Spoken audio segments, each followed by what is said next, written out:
All right, so this one is going to be focused mostly on your foot to core connection. So this is stuff that I do in my strengthening classes, bar classes, all kind of stuff. A lot of us trainers are focusing on not only, can we get people used to using their feet or even barefoot training, etc., but also how can you integrate that proprioceptively to training your core so that you're not only just kind of working the core or working the feet in balance, but you're actually getting both to integrate and work together. It's a really, really great way to kind of functionally train the body. So these are 3 of my favorite exercises for that.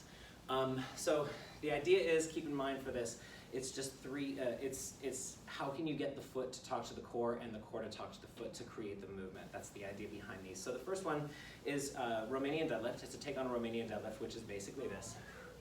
Whether you're doing it with weights or not, you're just sending your butt back, and it's meant to be a glute and lumbopelvic hip complex kind of structural exercise.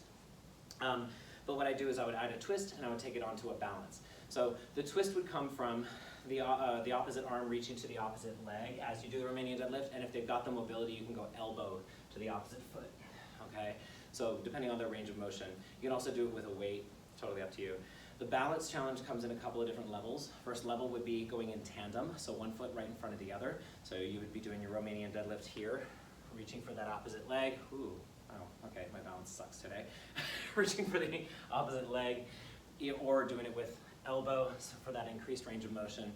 You can also go one foot on top of the other. That's level 2. So that's, technically it's one foot, but you still have that little bit of support from the other leg.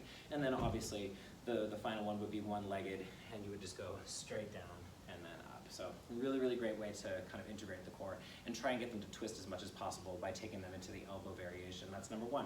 Number 2, I always put this right after my goblet squat series, but just kind of keeping yourself in this second position, this nice wide position.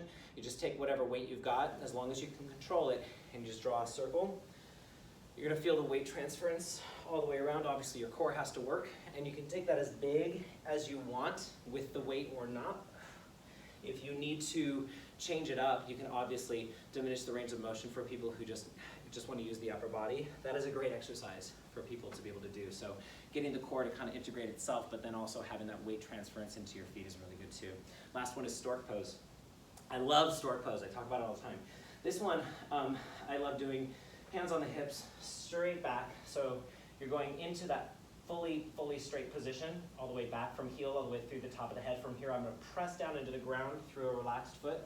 And then from there, if you can accelerate it and actually go into a little bit of a rise. So you're getting a calf press there at the same time.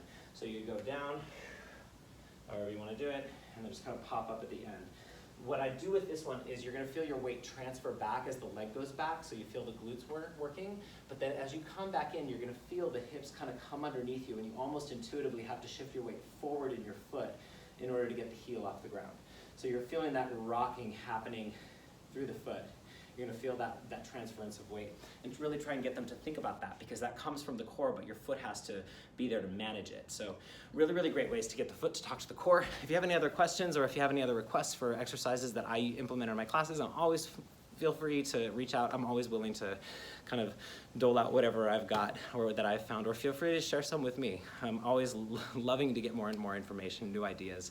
All right, take care, you guys. Thanks.